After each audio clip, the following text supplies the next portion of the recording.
Olá, o Bem na Pauta do Estúdio Bem Paraná entrevista hoje o vice-prefeito eleito de Curitiba, Paulo Martins.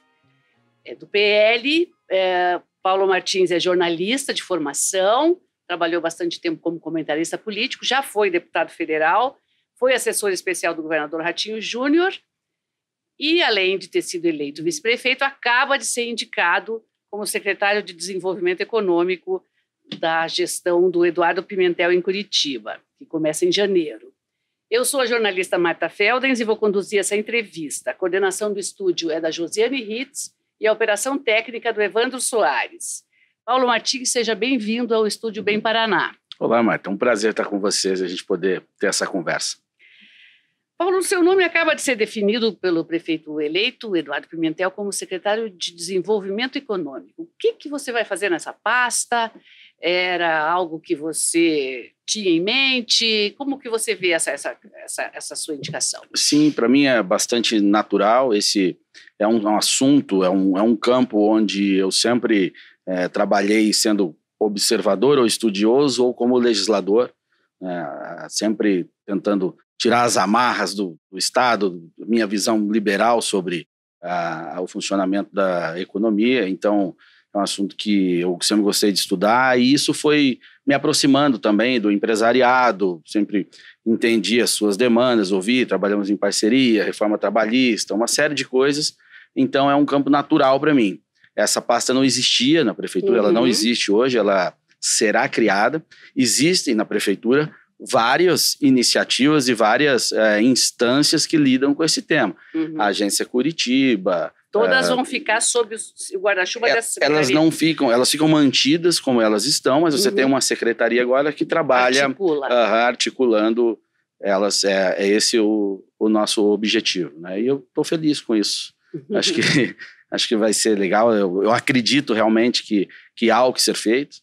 Curitiba já vem bem nesse campo, mas isso é uma luta permanente, né? Que tem sempre que se procurar aprimorar, e me sinto à vontade com o tema.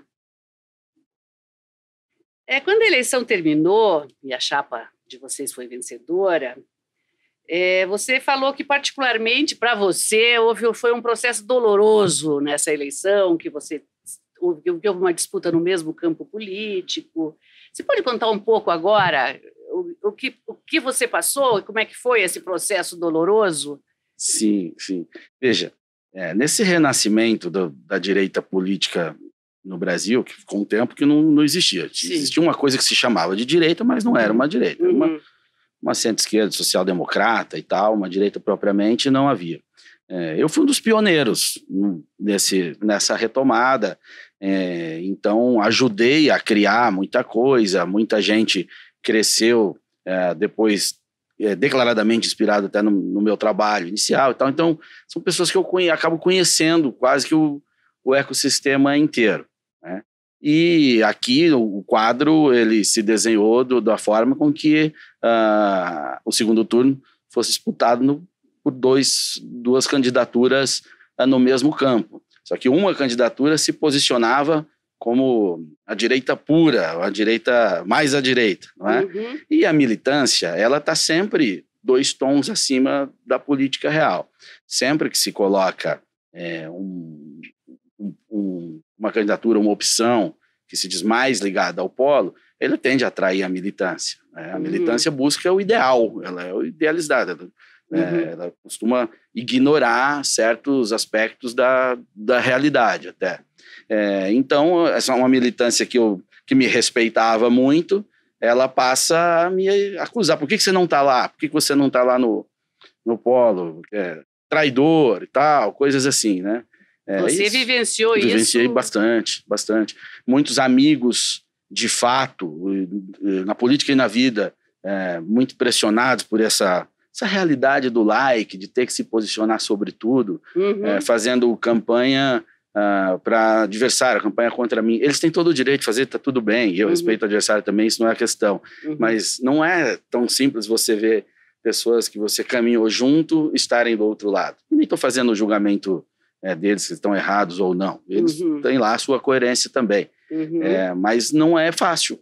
É algo que acaba incomodando, claro. Ricardo Salles sempre foi um amigo muito antes dele ser ministro. Ele estava declarando voto para outra candidatura. Então veio aqui, inclusive, né? Até me mandou mensagem esses dias perguntando se está chateado com ele. Claro que eu estou chateado com ele.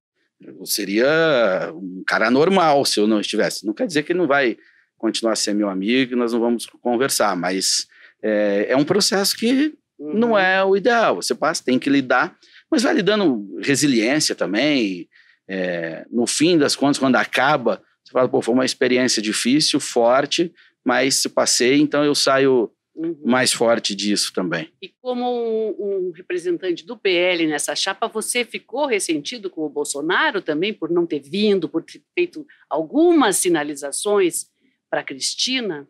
Não é ressentido, não é essa palavra. Eu não... Mas chateado, então, como você usou? Não, veja, essa construção da chapa da aliança aí com o PSD, ela foi feita conversando com todo mundo, e não foi nem capitaneada por mim. Eu tentei até construir uma candidatura própria, não teve respaldo do partido. O partido já vinha conversando com o PSD antes, porque havia uma expectativa de ter uma nova eleição para o Senado. Lembra quando havia aqueles processos? Então, vamos falar sobre isso esses também. partidos estavam próximos. Não aconteceu, mas então já tinha muitos interesses que estavam já interligados. E aí o PL entendeu que não era interessante romper com o PSD para lançar a candidatura própria em Curitiba, sendo que havia já uma conversa avançada em vários outros municípios.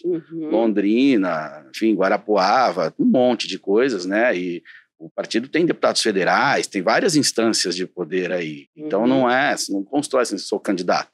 E por mais que eu seja o presidente do PL de Curitiba, no PL há resolução, que em capitais é a Executiva Nacional, quem vai deliberar sobre candidaturas. Maioria, sim, exceto os que são diretórios mesmo, né? Que são comissões provisórias. Então, ok, quando foi construído, o PL vai ter que caminhar junto com o PSD mesmo, e o Bolsonaro até fala comigo, não, vai lá, vamos ganhar a eleição e tal. Então, naquela ida a Porto Alegre que vocês fizeram, a gente acaba indo a Porto Alegre. Acabou sendo a única manifestação que foi para a propaganda eleitoral depois, sim, porque não teve outra, né? Não teve outra. Depois a realidade eleitoral foi se moldando e a candidatura da Cristina passa a ser viável e a militância cobra o Bolsonaro que deve estar na candidatura da Cristina. Foi isso que aconteceu. Sabe? Então eu falo em chateação, não é. É ruim só a posição que eu fico, porque pode ser a impressão de que eu não quis fazer tais movimentos e não foi bem assim. Não é? Eu fiz um movimento de grupo ao aceitar ser vice, até porque quando eu não consigo a candidatura, eu comunico a todo mundo, não vou participar do processo eleitoral, eu vou ficar quieto. E eu fui pressionado a aceitar, né, a vir a participar. Essa construção foi toda do Ratinho? Ele estava envolvido em tudo, claro. Você era assessor dele, o PL está no governo do estado. Exato. Mas chegou até a ter um ponto de desgaste ali naquele momento. Mas depois aceitei e vi que era o melhor a fazer mesmo. Né? Mas vocês ainda esperavam que o Bolsonaro viesse para a campanha? Não, eu não esperava mais. Não esperava mais? Não. Eu entendo como é que funciona esse ecossistema. Eu sei da posição dele. Ficou difícil para mim, ficou difícil para ele. Mas deu certo. E como que você viu esse crescimento da Cristina? Como é que você entendeu isso? Ela era uma candidata que não tinha tempo de TV, que não tinha aliança nenhuma, que não tinha nada, não tinha dinheiro, enfim. O que você analisa como comentarista político mesmo? Não, surpresa nenhuma. Primeiro que ela estava trabalhando bastante, ela acreditou na candidatura dela, lutou por isso e foi à rua, foi a campo mesmo. Segundo, que você tem um mercado eleitoral que quer consumir essas ideias. Hoje você tem um mercado de direita, de fato, super consolidado e grande, e mobilizado. Construiu canais próprios, você tem redes de grandes influencers, que o conteúdo ele é viável economicamente, inclusive. Então, se nenhuma candidatura for falar com esse ecossistema, eu estou repetindo muito essa expressão, porque é isso mesmo, ele vai procurar quem esteja mais próximo. Vai. Né? E a nossa candidatura no primeiro turno se recusou a falar com esse ecossistema. Poderia ter me usado muito mais no papel e falaria muito melhor. Não, preferiu-se por não falar. E aí esse ecossistema foi procurar e encontrou na Cristina, que está lá fazendo um trabalho dela desde 19 ou 20, mais focado nesse público, e tem legitimidade. Então, o público foi lá, e é um público grande. Você soma-se isso a um desgaste natural de uma gestão, de um grupo que está há 8 anos no comando da prefeitura, né, encontrou-se um campo fértil para crescer. A surpresa, para mim, foi zero. E a sua expectativa maior, então, era antes tentar concorrer ao Senado naquela vaga que, eventualmente, se abriria com a cassação do Sérgio Moro. Era esse o teu projeto principal? Eu não tinha nem como não ter esse projeto. A gente tinha saído de uma eleição, eu saí com quase 30% dos votos. Você faz um esforço enorme pelo Estado. Se houvesse uma nova eleição, eu teria que ser candidato. Não está dizendo, não quero mais agora. Não é assim. Tem muita gente que caminhou com você, que acreditou em você. Você tem que fazer. Então, seria o natural. Não houve, ok, não tem que tocar a vida. Mas ficou uma situação um pouco conflituosa ali com o Moro, né? Eu lembro quando o Moro, enfim, foi absolvido, ele fez umas publicações nas redes sociais acusando você e o Giacobo de terem trabalhado contra ele. Essas coisas todas aí. E você me disse, eu não vou comentar essa fraude. O que você queria dizer com isso? Um cara que se elege o eleitorado de direita e depois vota no Flávio Dino no Supremo Tribunal Federal, eu acho que isso é autodefinível. Mas essa questão aí de processo, decisão de partido que é legítimo em fazer, por mais que fosse meu interesse, mas veja que depois o próprio partido, a maior liderança do partido, falava em lançar outro candidato aqui que não era eu, que era a Michele. Ficaram 1 ano com essa discussão.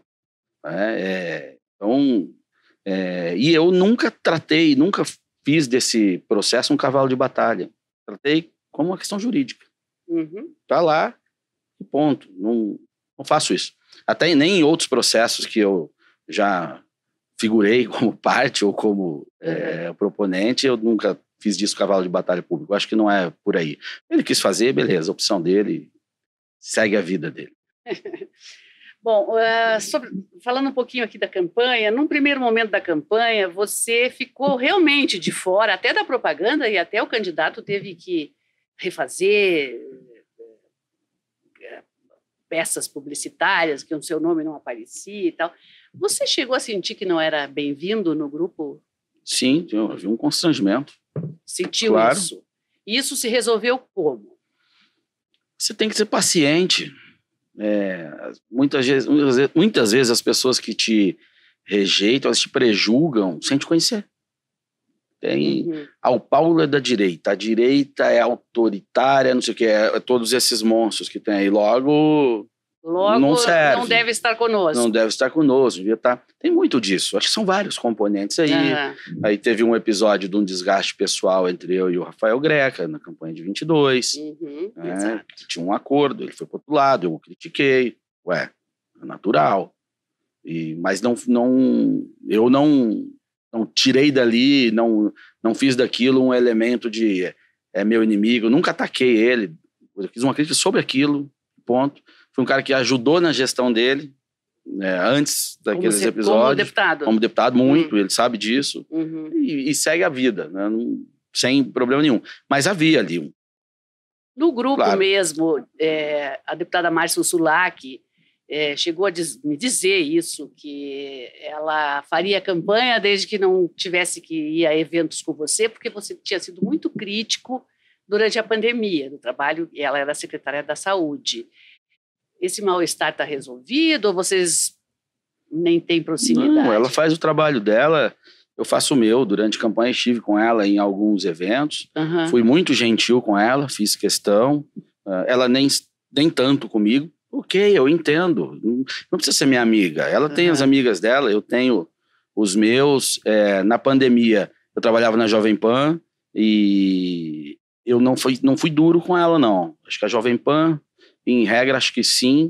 eu até sempre fazia as ressalvas de que, olha, eu entendo que os gestores estão pressionados e tal, porque a minha tese ali naquele período é que não podia cercear o debate. E eu estava vendo um debate nacional ser cerceado. Ou você pensa isso aqui, ou você não presta. E não é assim. Isso é anticientífico, isso é anti-tudo. Bem diferente do que se falava. Era essa a minha postura. E nem que tenha criticado ou que tivesse criticado, isso é normal. Eu estava ali fazendo o meu trabalho. Agora, eu fui o deputado que mais deu dinheiro para a pasta da saúde em Curitiba. Aí isso ninguém quer lembrar. Via emendas. Emenda. Ninguém quer lembrar. Isso ninguém quer lembrar, né? Seria... Bom, mas tudo bem. Ok, mas você chegou a 38 milhões. Ela era destinada especificamente para alguma... Saúde. Sim, mas para algum programa específico? Vai para o atendimento de SUS. Do atendimento. Chegaram a dizer que você era negacionista em relação às descobertas científicas de vacina e tal. Você negou isso. A justiça reconheceu. Tá certo. A justiça reconheceu. Você chegou a ser... Não, eu processei. Você processou. Nós ganhamos direito de resposta. As pessoas foram responsáveis por essas peças, estão respondendo até criminalmente. Isso agora na campanha? Tem, claro. Eu fui autor de projeto que facilitava a compra de vacina por empresas, inclusive. Eu queria acelerar a distribuição dos medicamentos que estavam sendo desenvolvidos. O que a ressalva que eu sempre fiz eu não quero que obriguem as pessoas, porque eu entendo que pessoas tenham medo. É um medicamento feito em 1 ano. É natural que pessoas tenham medo. Eu não queria ver o Estado pegando gente a laço aí, sendo que os próprios fabricantes diziam, olha, mesmo o vacinado transmite. O que vai acontecer é que vai fazer menos mal, sabe? Então não tinha sentido essa... Eu não lembro, mas em relação ao fechamento do comércio, essas coisas, você também tinha manifestações? Sim. Como é que eram as suas Eu desconfiava das do lockdown, né? Não tinha dúvida se ele ia funcionar, se fazia sentido. Porque muitas vezes o problema é concentração, às vezes é melhor você estender e desconcentrar, porque as demandas das pessoas não cessam. As demandas não cessaram. Você tem diversos estudos hoje que atestam que o lockdown foi inócuo. Tem estudos para outro lado. Você tem estudo para todo lado, na verdade. Tem. No Brasil não chega. No Brasil não se discute. Tal. Isso, fecha e tal. E eu tinha muito medo do que poderia gerar assim, socialmente, desabastecimentos, necessidade e tal. Eu tinha muito medo que houvesse uma ruptura total de tecido social e caísse na barbárie, cada um tentando buscar o seu para se virar, e aí a gente ia perder de vez qualquer condição de se organizar para enfrentar aquilo que não se conhecia, né? Não havia na história situação análoga para aquilo que nós vivemos. Traçaram-se teses, se apegaram a umas teses, outros menor patinho, outros desconfiaram. Eu acho que eu fiquei no desconfiado.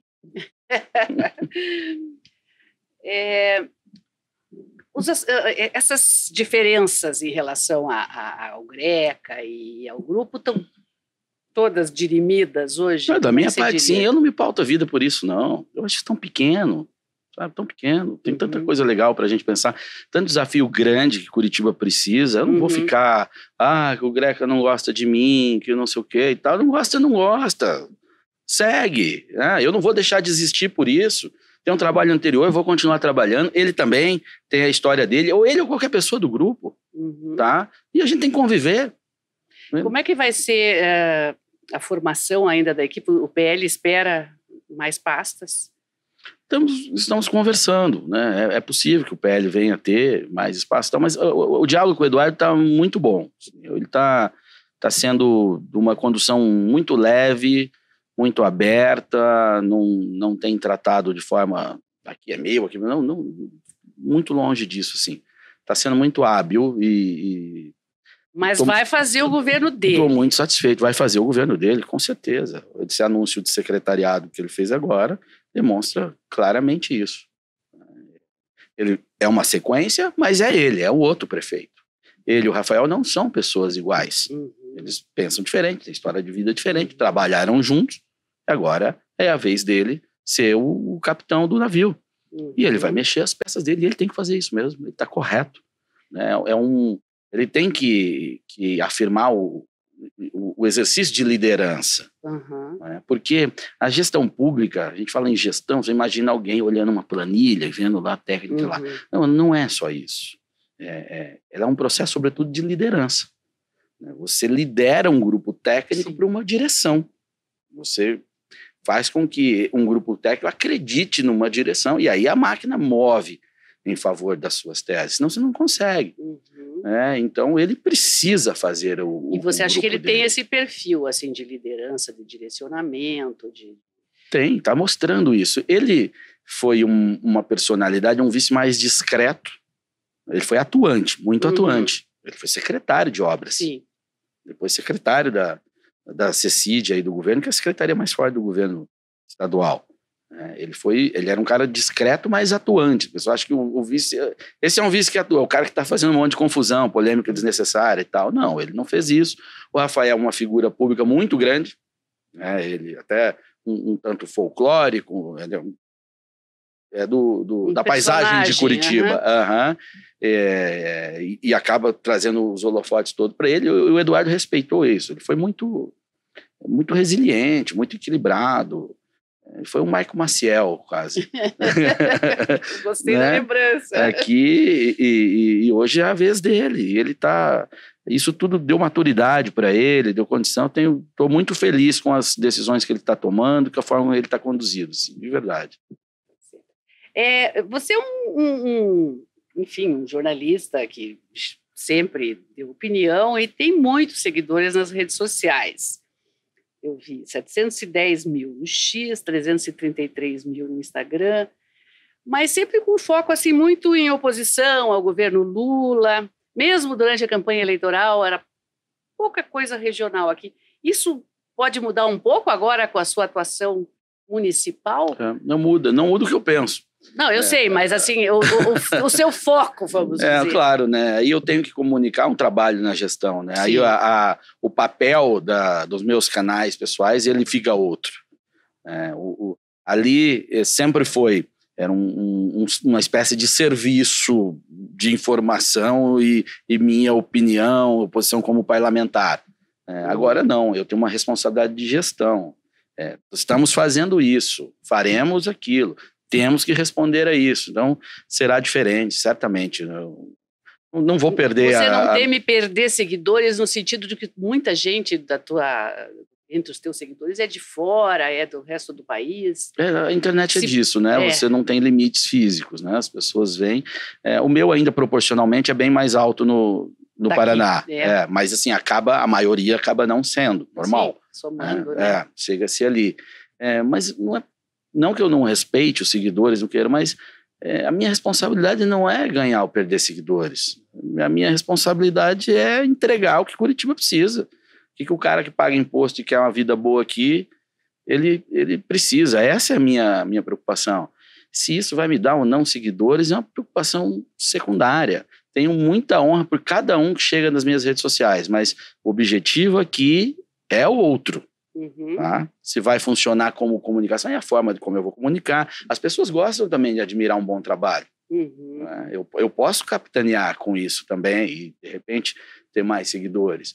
Olha, essa direita que eu falei para você, que é nascente de alguns anos, ela carece de experiências de gestão também. Até porque passa por o processo de maturação.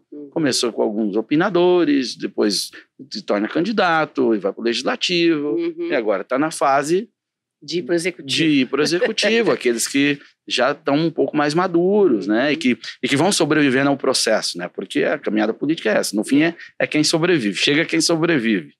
Verdade. Então, é por aí. Bom, você fala assim, eu sou da direita, eu faço todo um trabalho nessa linha, mas você é uma pessoa da direita democrata, que se elegeu, que chegou onde chegou pelo voto. Como é que você está acompanhando essa investigação da Polícia Federal na operação contra golpe, em que praticamente ali os militares estavam armando já uma coisa bem concreta, né? Tinha umas conversas ruins, ruptura, né? Mesmo, né? Veja, A minha surpresa quanto a militares fazendo aloprando, teve um até que usou esse termo, né? Tava aloprando, é nenhuma. Porque sempre vai ter. Sempre teve. E no Brasil, agora teve um feriado dia 15, que era comemoração de um golpe. Eu até vi sua publicação. Gostem ou não, sinto muito. Golpe militar, 1889. Golpe militar. Para depor o Império. Exatamente. O Império que era uma monarquia parlamentarista. E o senhor Floriano fechou o Congresso depois, um ano depois.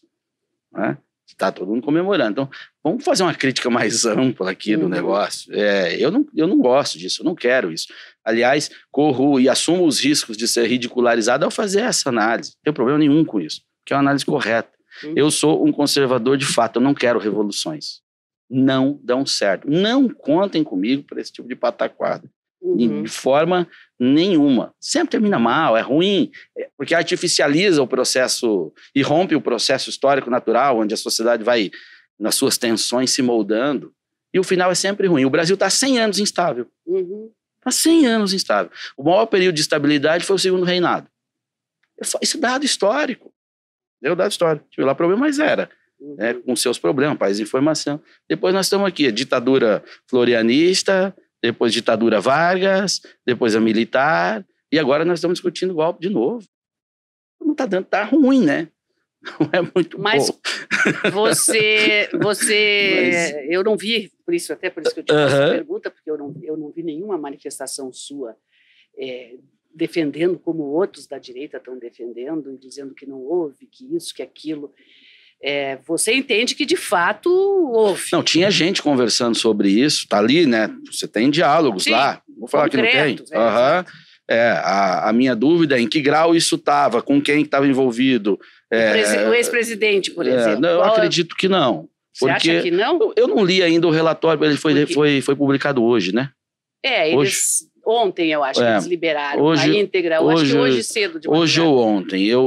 Quero ler o relatório, obviamente. 800 e tantas páginas. Mas tem que ler. Eu não vou me posicionar num assunto desse sem ler o relatório. Até porque eu conheço o presidente da República. Né? Trabalhei com ele, fiz campanha com ele, tenho que entender ali. E depois da eleição, eu tive com ele 2 ou 3 vezes e ele comentou comigo duas ou três vezes, assim, tem um pessoal aí querendo que eu faça besteira. Eu não vou fazer besteira, as coisas não funcionam, tá? Eu tô fora disso aí, vamos organizar a oposição.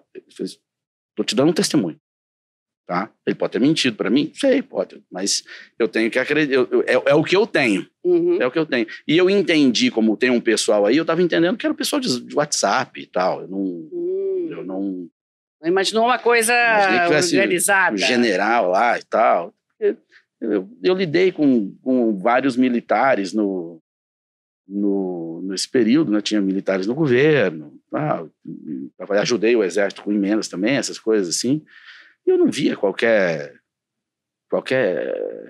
ânimo para isso, ou um pouco empolgação com o próprio Bolsonaro, assim, uma coisa muito, muito carreirista e tal. Até alguns jornalistas me questionavam na época, e eu dizia isso para eles: se alguém quiser, vai se frustrar, porque não vai acontecer, não vai encontrar respaldo. A própria cúpula militar, você fala. Nem cúpula, base. A cúpula por querer, sem base não acontece nada. Né? E a reforma do Exército que foi feita ali, depois foram feitos outros, alguns ajustes, mas no governo, no Castelo Branco, ele faz com que, para haver um levante, você precisa envolver uma parcela muito, muito grande das forças, né, para ter viabilidade. Né? O comandante não fica mais um tempão sobre o mesmo comando, ele roda, então não cria essa afinidade com a tropa, as tropas vêm de uma região para outra, então você não tem o sentimento de regional. Foi muito bem pensado ali, aquilo tudo, e que faz com que eu sempre desdenhasse disso aí. E aconteceu aí, tinha uns lá por mais que venha culpar todo mundo aí, mas foi irrisório na força. Quanto Kid Preto, que eles falam lá que as forças especiais, tinham 6, pelo amor de Deus. Mas e os generais que estavam dentro do governo? Não, se os generais tinham tropa, tinha 6 Kid Preto. sabe? Eu não tô minimizando os fatos. Que lá que o rigor da lei que vá. Mas eu estou dizendo assim, sobre a execuibilidade da coisa. Né? Porém, isso, na verdade, está aí embaçando um outro projeto, esse que dá anistia, que muitas pessoas já da direita estavam contando com isso, inclusive para livrar o Bolsonaro da sua inelegibilidade. Como a sua experiência no Congresso, você acha que esse projeto da anistia, com esses fatos, murchou agora? Ficou ruim, sim. Eu acho que ficou inviável. Inviável. Já era difícil. Tá? Não era fácil. Tinha um outro campo, eu não acompanhei tão bem, não estou indo a Brasília tanto, que queria deixar claro que a anistia era para aqueles fatos lá e para não ter essa politização de Bolsonaro se atinge Bolsonaro ou não. Isso tornava o projeto, acho, mais viável. Tá? Mas agora é que a Câmara ela tem uma coisa assim, um fato, ele contamina a gaveta inteira. Por mais que aquele são outras pessoas, um outro contexto, mas como é facilmente linkável, né? Tá na mesma gaveta, contaminou esse negócio. Eu acho que não vai para frente, não. Tá bom, respeitando os seus 30 minutos, já passando um pouquinho, eu quero agradecer a sua participação aqui no Bem na Pauta, e você tem 1 minuto para se dirigir aos nossos espectadores. Obrigado, eu espero numa próxima a gente poder fazer mais longo, assim, mas é por culpa minha que a gente não fez dessa vez, me perdoe. Obrigado pelo convite, é um prazer, eu espero que a gente tenha esse diálogo permanente, nós queremos fazer uma gestão muito transparência, conversando muito com a sociedade. Eu não acredito em mudanças que não venham a ser dialogadas, eu acho que mudanças abruptas ou impostas, elas geram resistência mesmo para aqueles que seriam beneficiados por elas. Você precisa dialogar, se fazer compreender para poder realizar. Então, estamos todos muito animados para iniciar essa gestão e, para mim, especialmente, uma grande honra. Cheguei em Curitiba com 18 anos de idade, sem conhecer uma única pessoa, vim para cá para lutar pela minha vida sozinho, minha família continua não morando aqui, fiz a minha família aqui, construí meus amigos, meu trabalho, minha profissão, e hoje tenho a responsabilidade de estar junto com o Eduardo no comando da cidade. Então, agradeço a Deus por essa bênção e tenho certeza que eu vou honrar essa missão. Tá certo? Nós agradecemos a quem acompanha mais um Bem na Pauta e até o próximo programa.